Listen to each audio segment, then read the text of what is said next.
Okay. Hello, everyone. My name is Usama, and these are my group members Farhan Ali, Nabiva Mubaro, myself, and Dilshan. So, the topic of our presentation is intellectual property. And as you all know, the intellectual property has many sub branches. So, we'll try to explain three different cases from different properties of intellectual property. Okay, let's move on. Our first case is of copyright, and this is about a battle between an artist, Amarnath Sehgal, versus the Union of India, and it happened on 21st February 2005.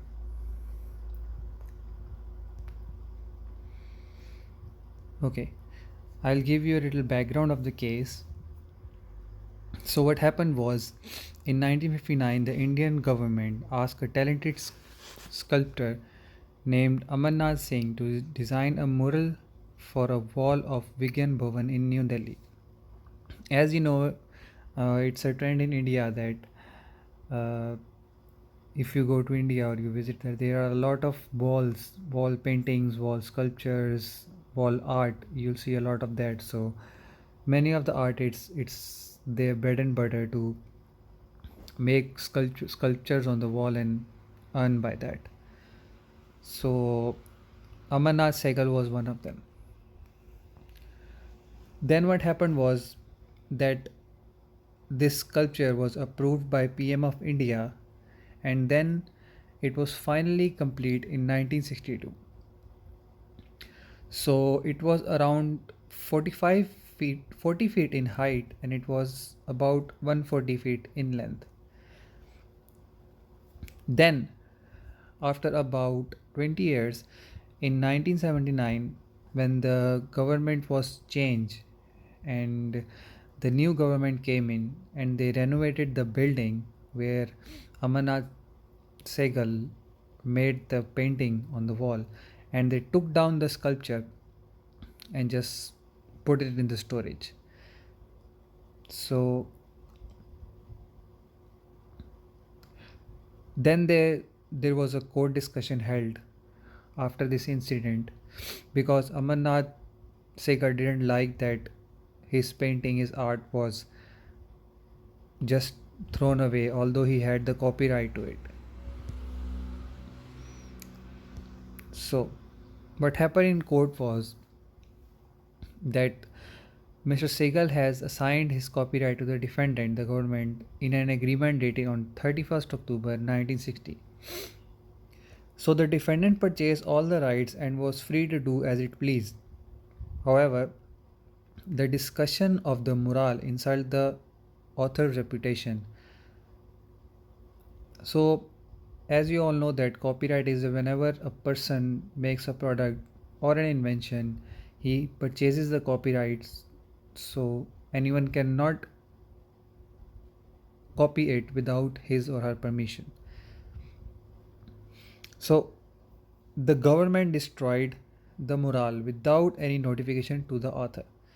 So, the author Amarnath was frustrated by that. And then what was worse, that the government refused to give any compensation to the author. Then, according to the sexual law, the law that was involved was Section 55 of the Copyright Act, where the author of a work has the right to claim the authorship of the work. Also has the right to restrain the distortion of mutilation of his work or to claim damages for the distortion even after assigning the copyright. So he had the right, even though he signed the copyright, he had the right to claim after his sculpture was taken down without giving him any kind of notice. Okay, so our judgment was that after petitioning the government for years, and without getting any response, the sculptor bought the sculptor bought a lawsuit against the government. So he tried to go to the courts and do stuff legally, but at the end he had to file a lawsuit. Also, though a long period of judgment, the sculptor Mr. Segal won the lawsuit. The court ordered the government to return the remains of the mural to the sculpture, which they had put in the storage, and the government was requested a compensation of 12,000 US dollar to the plaintiff. So Mr. Segal was paid because of the government fault, and he got returned his sculptures. Okay, so that was our copyright case law. Now we'll move on to the next one. Okay, so the next point of law is a patent case. So this happened between Harvard College versus Canada in 2002. Okay, I'll give you a little background of the case.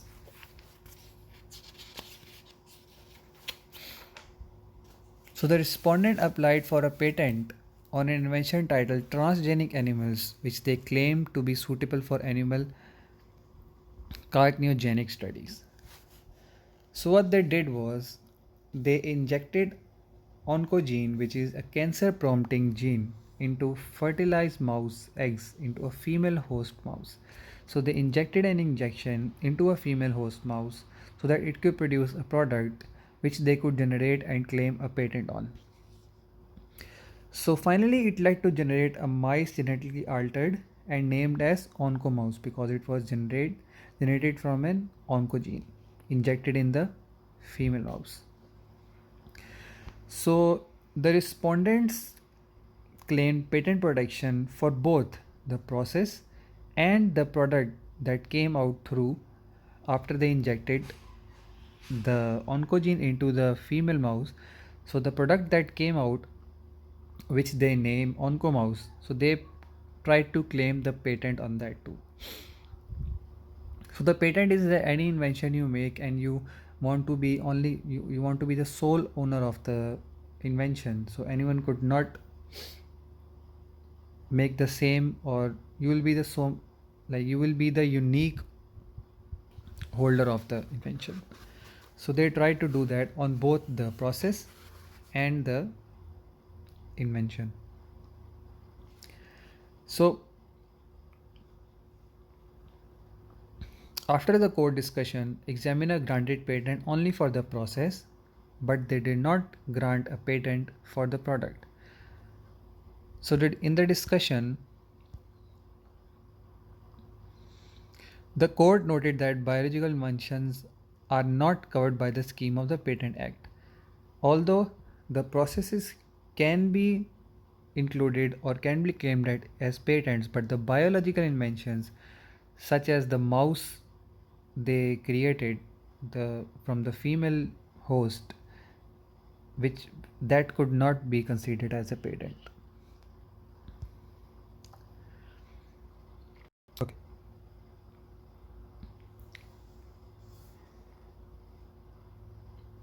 The two central objects of Patent Act were advanced research and development and broader economic activity. So the process they went through can be put into advanced research and development, but the product that came out was a biological product, so they cannot consider it a patent. So the justice whose name was Bini argued that just as other forms of inventions, antibiotics, telephones, emails, which were not anticipated at the time Patent Act was drafted, so should generic engineering should be a higher life form. So basically,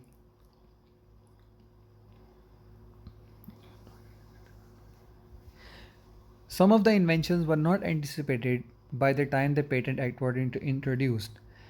So the lawyer, the Justice Bini argued that genetic engineering should also be considered into the higher life form because the product, the mouse, the Onco mouse,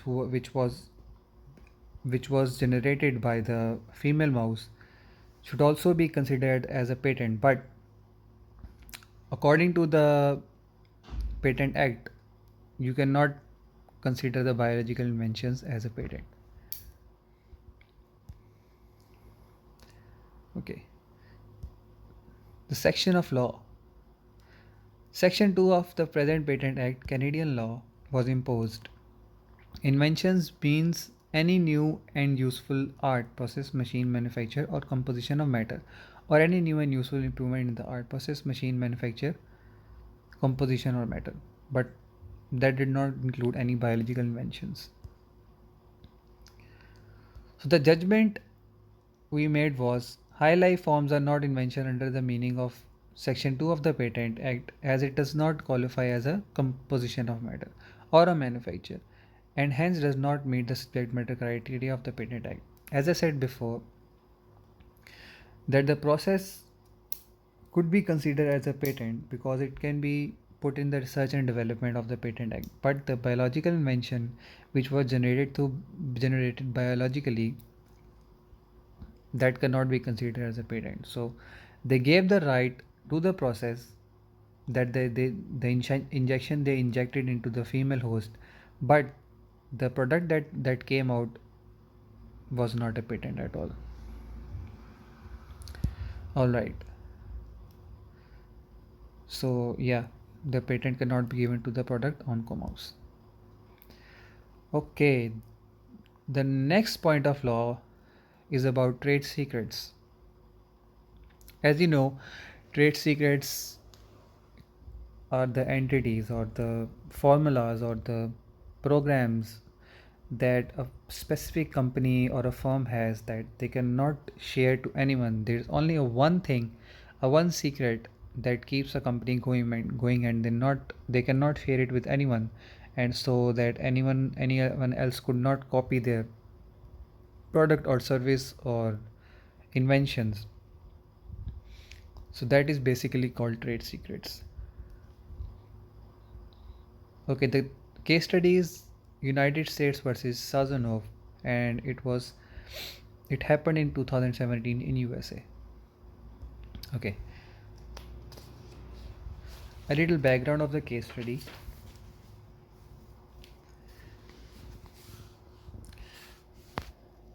Defendant Dmitry Sazonov, age 44, was arrested on April 13, 2017, whereupon a criminal complaint was filed against him in the United States District Court for the Southern District of New York by an FBI agent under the FBI circumstances. What happened was, the government alleges that Sazonov attempted to steal valuable proprietary computer code that took the employer years to develop. So, Sazonov worked in a company for about 13 years, and the company's name was Susquehanna International Group, located in Pennsylvania, USA. So, he worked there for about 13 years, and when he was leaving, he tried to steal a valuable code. So basically, the company was a financial company, and their platform worked on trades worth about $300 million daily. So what Sazonov did was he tried to steal the source code of the actual code, so that he could develop it and make his new company or whatever he planned to do with that.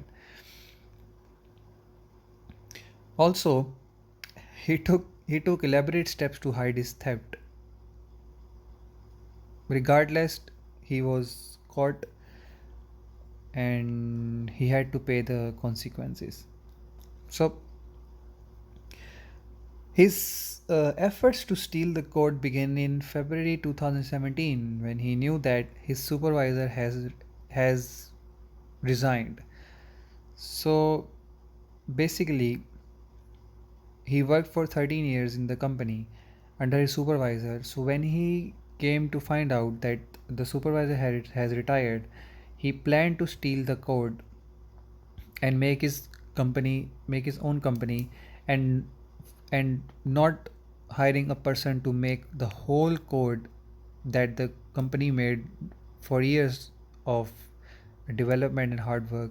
He just tried to steal it and make his own company and just get the benefit out of it. But unfortunately, that was not to happen. Okay, the the law involved was 18 United States Code 1030. So, which states that fraud and related activity in connection with computers.